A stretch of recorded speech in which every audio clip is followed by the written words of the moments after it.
with you the last couple of days and kind of start to ride out the old year of 2025 and bring in the new year of 2026. And it'll happen at midnight tonight, Legend. It's kind of hard to believe that it's already here.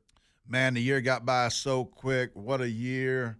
And as we look towards 2026, everybody, let's look towards it as expectations of something amazing right here in America. Yeah, if you missed yesterday's show, I tried to kind of frame up what my expectations are. Uh, you still hear a lot of flack and a lot of complaining about it costs too much to live and then prices are too high.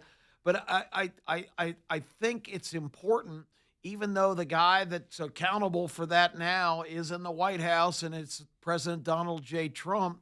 But Trump inherited a real dumpster fire of a situation from this previous administration. The threshold of prices went through the roof during the Biden administration. And you can't just snap your fingers and say, okay, we're going to reduce prices, because this is a free country. It's market driven. And these are things that you really need to keep in mind, that the beauty of free enterprise, of free markets, of a capitalistic system, the great leveler of the playing field is competition. And we're going to start seeing that intensely coming into this new year. It didn't happen overnight, but all the pieces, Donald Trump hit the ground running after his inauguration in January 20th of last year. All the pieces are in place. The one big, beautiful bill reduces corporate taxes. That gets people to come back and get in business in so many small towns around the country that have abandoned plants, have businesses that have had to shut down because all those jobs, all that manufacturing went overseas, and energy prices had skyrocketed. And if energy prices skyrocket, that makes all prices go up, because it costs not only more money to ship goods to the marketplace, but it costs so much more money to just produce the goods to start with, the energy required to run big plants and different manufacturing facilities. And the tariffs, which everybody's going, oh, tariffs, it's the end of the world. The tariffs are going to bankrupt our country. We're going to go into recession and depression. All the experts, all the Trump delusionists, all the economists, if you ever listen to any of these people again, you really need to have a serious psychiatric exam. All these panic button pushers on all this climate change, all this BS we have to put up with every day from all of these so-called experts saying the end is near, we're going to go down the drain if we don't just have this big central government who's collecting the maximum amount of tax dollars taken out of your pocket. And what are they doing with it, Legend? They are letting it be scammed away or giving it away themselves, or misusing those funds to ensure that their power and control continues.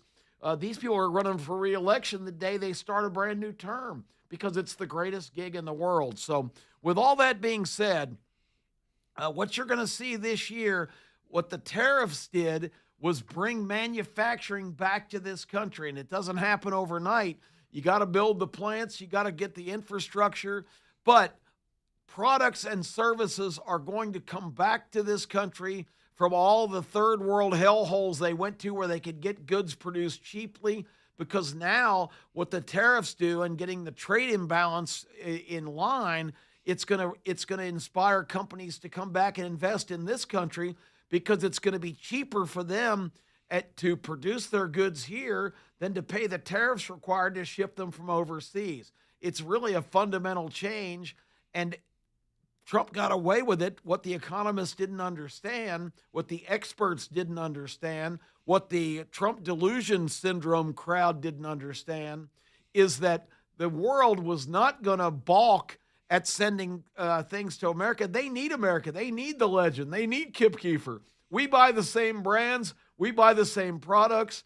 And those products are something that American consumers really carry the rest of the world economically. They have to have the business of Americans, and people didn't realize that. They said, well, they're not going to send us products anymore. We're going to have a shortage of goods. Prices are going to skyrocket. It's just the opposite. all these countries, now we've got the trade imbalance fixed. We're creating trillions of dollars in revenue. Trump has gone worldwide and secured the investments of many, many manufacturing entities, cars and trucks and equipment, computer chips. All these things are coming back to the country. We buy most of our prescription drugs from China, for God's sake. They're our leading competitor. It's time for all that to come home. And what that does, it brings prices down and it creates manufacturing, revives small towns, but most importantly, provides tens of thousands, if not hundreds of thousands, jobs and opportunities for Americans. Yeah, I often tell people that going from Joe Biden to Donald Trump is the equivalent from going from Mike Shula to Nick Saban. Now, it took Nick Saban a year or two or three to get the greatest football program in the history of football back to where it needed to be. And it's going to take Donald Trump a year or two, just like it did Saban, to get the greatest country in the world back to where it needs to be. But have faith and patience, ladies and gentlemen. We are on our way. Kip, we got the great Wolfpack online. Do you want to go to him now? Absolutely. Okay, let's go to my great friend Wolfpack. Brother, welcome to the show, and thanks for calling this morning. Thanks, guys, for having me. I go by Wolfpack Al, but All right. Legend, I've been conversing back and forth with you under David and Goliath, which is Great David friend. Thompson. Thank you, brother. I went to NC State, so I have to root. I am rooting for Alabama vicariously because I cannot stand any of those teams above the Mason-Dixon line. Okay, so go Alabama, and I just hope that you guys can do it. Defeat these guys up north. But I just wanted to call up and say Happy New Year to both of you. Enjoy the show, Legend. I'm really enjoying watching that Fanatical podcast with you and JK. It's tremendous, and I wish you all the best in 2026. Thank you, Wolfpack Al, and I appreciate your friendship, brother. And for Absolutely. anyone who hasn't watched the Fanatical podcast, go to YouTube and all podcast platforms and type in Fanatical Podcast and see Bama Hater and Legend going one-on-one in the ring every week. Thanks for mentioning that, brother. Yeah, produced by a guy I'm kind of fond of, Clay Kiefer. Clay Kiefer, the great Clay Kiefer. Happy New Year, guys. Happy New thank you, Year, Wolfpack. Wolfpack Al. Thank you, brother. Appreciate you so much. Great stuff. So anyway, Legend, I'm so optimistic for 2026 because I think we're going to see America get back on track.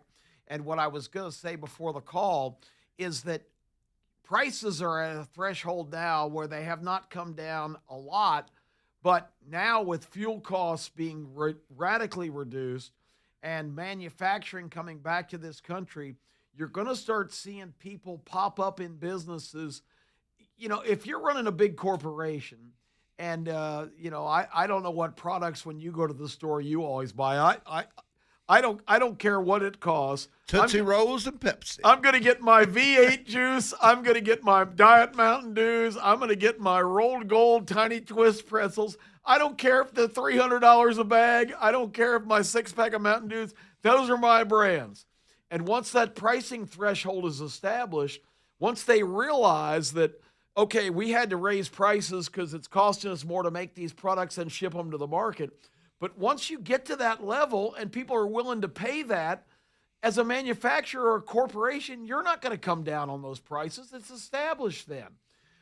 So blaming Trump now because he hasn't magically made prices go down is ridiculous. There's the latest poll, 65% of the Americans are giving him a non-passing grade on the economy. He has made gigantic steps in the economy, but it doesn't happen in one day. You're going to see it all start to take effect because now what's going to happen is with this great system we have and the founders saw this and those guys in the 1780s saw so much of the future. We were so blessed to have probably the greatest generation of thinkers you could possibly have who drafted the Constitution and gave us the blueprint to have a successful country. With all that being said, what this is going to do, these companies that are at this level now that they don't want to come down, although they economically could, but why would they if I'm still going to the store and paying the price that they're asking for?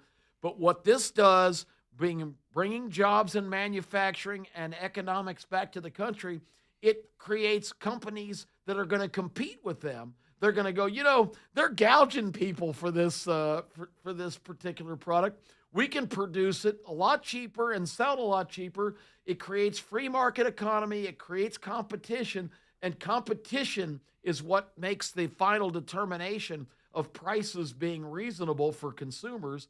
It costs a lot, I know, to live, but look at gas prices. They're half of what they were 2 years ago. Energy to heat your homes.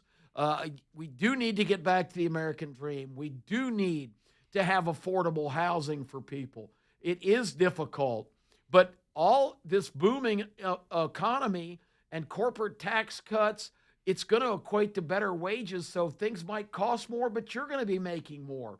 The big, beautiful bill, just when you do your taxes this year, you're going to be shocked. The standard deduction has been raised, so you can get more back even if you don't itemize. It's Scott Bessent, our fantastic Secretary of Treasury, says for the average family, there's going to be a $1,000 to $2,000 difference in what your tax responsibility is this year for most American families. That's a significant figure. That's more money in your pocket. That's where we're going in 2026. Yeah, I like it. I love the big, beautiful bill. And as I said, going from Shula to Saban took a year or two to reestablish its greatness. Give Saban lost to Louisiana Monroe his first year. Yeah. It don't always happen. It was 72-0 this year. Hey, when you take over a mess, you have to clean it up before you can make it look beautiful again. And that's what's happened with Donald Trump and Joe Biden. Let's face it, ladies and gentlemen, we had a man asleep at the wheel. Yeah, literally on the beach, asleep at the wheel every weekend. Okay, time for a break. We are winding it down. Have some more thoughts to convey. Still love to hear from you. Resolutions for 2026, remembrances of 2025. We'll be right back after this timeout.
Welcome back, everybody. It's Kip and the Legend filling in for Valerie and Richard on this Wednesday. We are looking forward to the festivities today, and hopefully everybody will stay safe, and our great law enforcement and security folks all around the Yes. country gearing up for tonight. If you missed it earlier, Legend and I talked about with all of the spirit of celebration and all the great traditional venues that people gather, it's really disturbing that we have to live at a time, Legend, where we've got holding our breath to hopefully not hear about any terrible incident. Last year on Bourbon Street in New Orleans, of all places, just an absolute horrifying scene. And it really got things off to an ominous start. So keeping our fingers crossed tonight in New York and all the different places all around, not only here in America, but around the world. We just recently had the horrible shootings in Australia that in a country you don't really think about those things happening over there.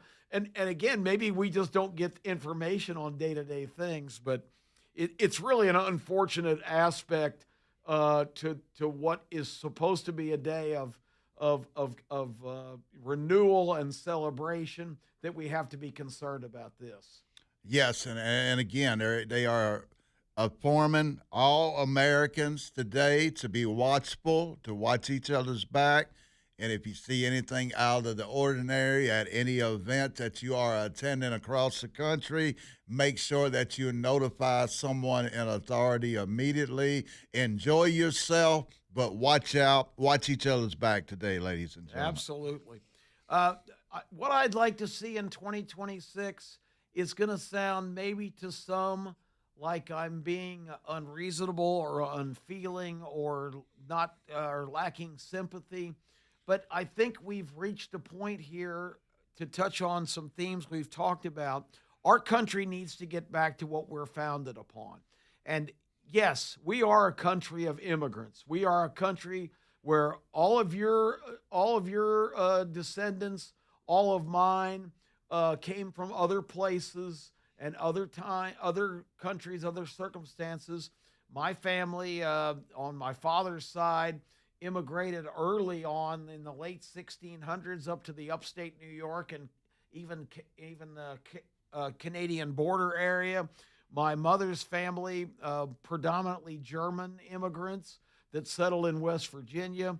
My father's original grandmother and her husband immigrated from the Czech Republic, arrived at Ellis Island, New York, with so many other people, went through all the legal processes. But the difference today and in those days, these people came here to be Americans. These people bought into the American dream. They wanted to have a better life for themselves and their children, and they came here completely devoted to the idea of being Americans. Now we've gone a whole different direction. We've got so many people in this country that not only came in illegally when the border was wide open, but, talking about this scandal in Minnesota, almost every one of these almost 200,000 transplanted Somalians, one of the worst third world countries in if you ever saw the movie Black Hawk Down or Captain Phillips with Tom Hanks about the Somalian pirates, you see what a cesspool hellhole that is. And we're importing these people, flying them in here, settling them in one spot in Minnesota to create, and our State Department was responsible for this. And this is not a Democrat-Republican issue. This has been going on for 25, 30 years. Fast-tracking these people to citizenship, and how do they reward us by not being pro-American? They've got a House of Representatives, Ilhan Omar, in Congress, who badmouths everything about America, who is anti-Semite, pro-Palestinian, against the Jewish people. She's just the prototype of everything that's wrong with this current policy of resettling these people in our country who have no aspirations to be in America. They just want to take what they can get from America. it's time. Okay, illegal immigration, which is no such thing, because immigration is a legal process. But this migration, this invasion, this intrusion, this encroachment on our country from these people that really don't belong here because they're not going to assimilate. They don't aspire to be Americans. A lot of them are radical Islamists, Muslims, and the tenet of their religion says, in a country where religious freedom was one of the main reasons we even started this country, yeah, their faith says that anybody who doesn't believe what they believe is an infidel, doesn't deserve to live. So that's a big problem going forward. We've got to get this under control, get back to being America. We'll talk more about it after the break.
Legend, we're getting into the final half an hour of our run here on Talk 99.5. It's been a joyride. We've have had a great week here, and thanks to everybody who has contributed. And speaking of contributors, we got Gary from Calera wants to weigh in. Gary, good morning. Happy New Year.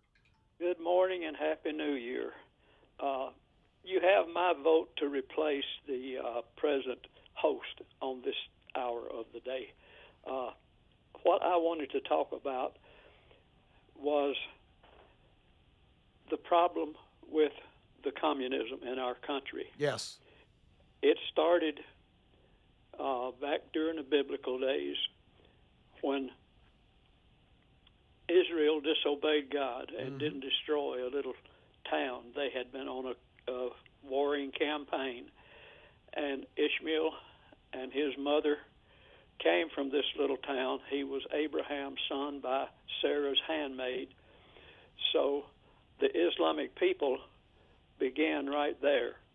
And it's the Islamic people's desire to kill everybody other than the Islamic people. And the United States of America has played,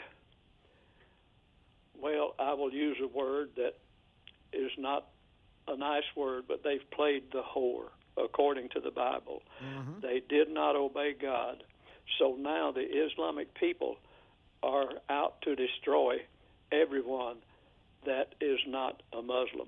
Yeah, and you know what's really bizarre about that, Gary, is all these warring factions that's gone on for centuries in the Middle East.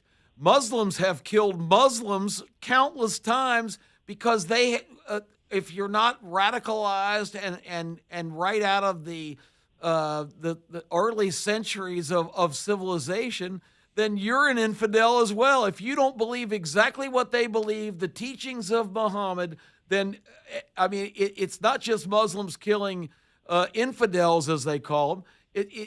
The carnage has been unbelievable. Even like the 9/11 attacks, I forgot what the number was, but like 17% of the people killed on that horrible day in this country were of the Muslim faith. They don't care. But you're overlooking one thing. Go ahead. The Muslims that are being slaughtered by Muslims are not radicalized. Exactly. They are the Muslims that are adhering to the original Muslim doctrine. And I should have said that. I appreciate you making that correction. Well, I'm not trying to be a know-it-all, but this is really what's happening. And until the American people, until the United States expel all the Muslims, the radicalized Muslims from this country, we're going to suffer what we're suffering right now. Absolutely. With the murders of innocent because people. they're not here to be Americans. They're not here to assimilate. They are here. One of the last declarations of Muhammad, who I think died in like 636 AD, the Muslim faith was established after Jesus's reign here on the earth. But one of the last things was, and he didn't even have any perspective of how vast the globe was, but this spread, this carrying this faith worldwide was one of his great declarations, and these people are taking it literally, and they're executing it right before our eyes, and we're enabling it. And we're going to have to stop it. Absolutely. I have no answer, but I do know what the problem is. And you know yourself, we have a lot of problems that we have no answers to. Yep. But there is an answer, but I have no idea who will ever execute it. And I appreciate you taking this much time with me. I listen to this program most every day. And you guys you have done a fantastic job today, and I appreciate you. Well, Gary, that's so meaningful because sometimes you sit up here kind of in this little vacuum, and you wonder if you're reaching anybody or the message is being conveyed. So you don't know how gratifying your phone call has been, and we wish you nothing but a prosperous and fantastic new year. God bless you. Thank you for calling us. Yeah, great call, Gary. Great call. 205 545 9950 if you want to get in touch. We have had a great week here and have enjoyed every moment of it and really looking forward to a fantastic 2026, Legend. Yeah, 2026 is going to be a great year for all Americans. And as we've said to you over and over this week, if you're in a situation, you're facing a horrible disease, you're facing a horrible situation, keep the faith, keep your head up. God ain't never let you down. Keep kicking at that darkness until it bleeds daylight. Yeah, I love that. I love that that slogan because that is. I mean, you know, you only get allocated a certain amount of time. We talk about people that we've lost in 2025. You know, it puts it in perspective for me. We talked about George Foreman before, but in reviewing the list and realizing that we lost one of the real iconic and again politically I didn't really line up with him, but that's not what it was about. But losing Robert Redford, I mean, if Robert Redford goes to the next level, that really kind of brings it home because you know there's entities and corporations and things that are too big to fail. Well, Robert Redford represented to me a guy that was too big to die. Yeah, you know, you lose people. You know, you follow these people your whole life. You feel like you know them. I seen where Ryan Sandberg died this year, and I just remember him as he's a rookie. kid. I mean, that's how old we are. He was just a young kid. Just a rookie yesterday, you know, and life gets away from you so fast. Enjoy every moment. Yeah, because you can be stricken by so many things. I mean, people that and I have to catch myself because I have moments where I have doubt and emptiness and misery, and I say, whoa. I think something that would be helpful for everybody. You've got to maintain your belief in our God and our origins. J.D. Vance, the vice president, at a Turning Point event, said something that just really rocked me a couple months ago. He said to a crowd of young people, and that's one of the more, I mean, Charlie Kirk's assassination, just an absolute heartbreaking abomination. Disgrace. Because this guy had energized a whole group of youth, but in his death, he has galvanized them even more. J.D. Vance at Ole Miss in front of a crowd packed in the Coliseum of 12,000 people said the following. And let me give you a quick update on something. If you feel despair is a sin. And I never thought of it that way because he went on to say, because if you are feeling despair, that means you are not leaning on your faith. You are abandoning God and his greatness. If you are despaired, you are a sinner because you are not relying on faith. And that just hit me like a ton of bricks. Yeah, me too. And regardless of your situation that you may be facing today, face it with joy because joy makes the devil mad. You know, they say laughter is a good medicine. In other words, when you face your situation with joy and faith, it's just like taking the best medicine in the whole world for your situation. Defeat the enemy by looking him in the face and say, you got nothing on me. I'm going to smile regardless. Yep, I love it. Hey, Kip, we got James from Birmingham. You want to wait to go to him? Yeah, because we're up against the break. James, if you can hang on, we'll give you plenty of time here as we wind it down. You can kind of bring us to the house. Let's take our break, Steve. We'll be right back with the rest of our stay here at Talk 99.5 right after this.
Feeling stronger every day, legend. Every day, and that's brother. that's a good mantra for everybody to follow.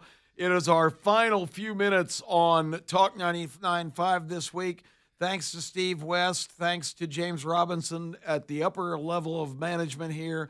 All the great folks. Valerie Vining, the program manager here at Talk 99.5. We are honored to have the opportunity to be here, and we're honored to have the opportunity. You know, every team needs a great closer, and today, whether he wants the role or not, James is that guy for us from Birmingham. James, you're in the game, and we're glad to have you. How are you today? Happy New Year. Oh, well, praise the Lord. I'll try to earn it then. All right, bring your best fastball. I wanted to, first of all, just second Gary there, because I was about to call in and practically say the same thing. What he pointed out at one point in his call when he said that, you know, the real matter at hand is the confusion over which ones are radicalized and which ones are just obedient. Mm-hmm. I got a New Year's resolution for you guys with your platform and all. Try in this next new year to break the habit of using the term radical Islam and just change it, swap it up for the truth, which is to say fundamentalist Islam. That is a much better term. I agree with you emphatically. Right. Look at the state of the country we're in right now because of incrementalism right now. People may want to ask, like, well, what's the big difference in just like one little word? You know, does it really make that much of a difference? It makes all the difference in the world when you are able to help people understand this is fundamentally what Islam plans for the entire world, and we are the last country standing in their way. Not only do they operate according to, I believe the term is Safir, where they can just straight up lie to infidels. There's enough of them that it'll tell you plainly, yes, that's entirely our plan. And, you know, look at Canada, look at Europe. I believe Winston Churchill said it best when he said, when Muslims are in the minority, they are extremely concerned with minority rights. And when Muslims are in the majority, there are no minority rights. Exactly. That is so poignant. That is so spot on, because that's exactly the mentality there. And I can tell you, we had our third member of our kind of little broadcast team on briefly today, Terry Quillian. She used to spend a lot of time in England, has a lot of dear friends there, even had, I think for a brief time, a second home there. She doesn't go there anymore. She says the country is completely transformed, completely changed, and we're on that path if we don't wake up and do something about it really, really quickly. That's our last chance, you know. I don't put, God's work on Donald Trump per se, but I do believe that after several years of praying that 2 Chronicles 7:14 prayer, that, you know, we were given that chance. Mm-hmm. And it came through, him putting somebody like Donald Trump in there to turn it around for a little while we do something about it. But if you're going to use 2 Chronicles 7:14, then please do so in the context of 2 Chronicles 7:12, which says he wants his house to be a temple of sacrifice. That's the expectation if you're going to look at your life and try to repent for the sake of the nation. It's going to cost us something, so let it be, just understood up front. If we're going to do business with God and hope to save America, it's going to cost us something, our time, our effort, our focus. It all belongs to him. That's the first commandment. Absolutely. Well, I asked you to be a good closer, and man, Great you job. have come in and struck out the side. So, James, thank you so much for that contribution. I love the to kind of bring us to close to the close here, Legend. Fundamental instead of radical, because radical is a term that people, fundamental is the proper term here, because these people are executing the plan exactly as it was written centuries ago. You see the kind of new mentality in the Middle East. Trump went over there and dealt with a new generation of leaders, and has convinced them to go the direction of prosperity and peace, because everybody wants prosperity and peace that's not fundamentally driven to do something completely different. So great job by James there. We really appreciate having him. Yeah, and we want to distinguish the fact, just because you're coming to this country or just because the fact that you're Muslim, that don't make you a radical. That don't make you No. an anti-American. And if you want to be, I don't care what your religion is, I don't care what you look like, where you come from. If you come here to contribute to our country and our society, open arms. Come on in, go through the legal process. Every one of us has arrived here from something along those lines. I'm not anti bringing in. I love the fact that we're a melting pot. Absolutely. I think that's the greatness of America. But that's been bastardized by the slogan that we're a country of immigrants. This is not immigration that we're seeing now. It's invasion, and it's the fundamental execution of a plan that's been in there for centuries to transform the entire world to this way of old world thinking. And any young woman right now, my message as we start to wrap it up, who's out there parading around and espousing support for the Palestinian cause or all these fundamental Muslim positions, what you're really advocating for is you having no rights whatsoever. They don't regard you as even human beings. You're a second-class citizen. They don't want women to be educated. They don't want women to be able to walk around unescorted. It's just so bad, the lack of information that so many of our young people have. Whenever I see a young woman out here yelling at the top of their lungs about how evil America is, it just breaks my heart, because they have been brainwashed and manipulated into a position where they're actually advocating against themselves.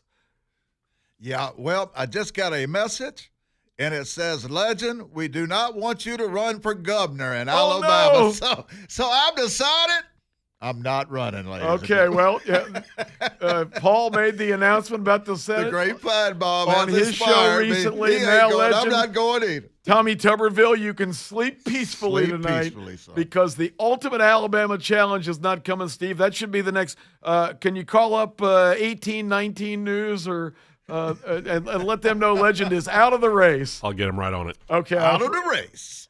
because I hear their headlines sometime. Bob Baxter down in so-and-so county is not running for sheriff this year. Well, that's very valuable information, but Yep, who was it? we got a big scoop. Legend is out of the gubernatorial race. Yep, I'm out. Tommy Tuberville, you can rest assured tonight that all those votes that would have went to me now will be split up equally. Well, we got to thank Steve West for putting up with us for a couple of days. Really? I know this has been a vast departure from the norm for you, but we appreciate all of your efforts, and it's just great to have the opportunity to come here and visit with a different segment of audience. It really is gratifying for me that I can be on both sides of the fence here on sports and in commentary and news talk, because I'm passionate about both of those things. And I can't thank everybody here enough for giving us this forum and this opportunity. And Steve, you're at the head of the class, so thank you so much for everything. Happy to help out. All right, so we are winding it down, Legend. What's your final message for folks?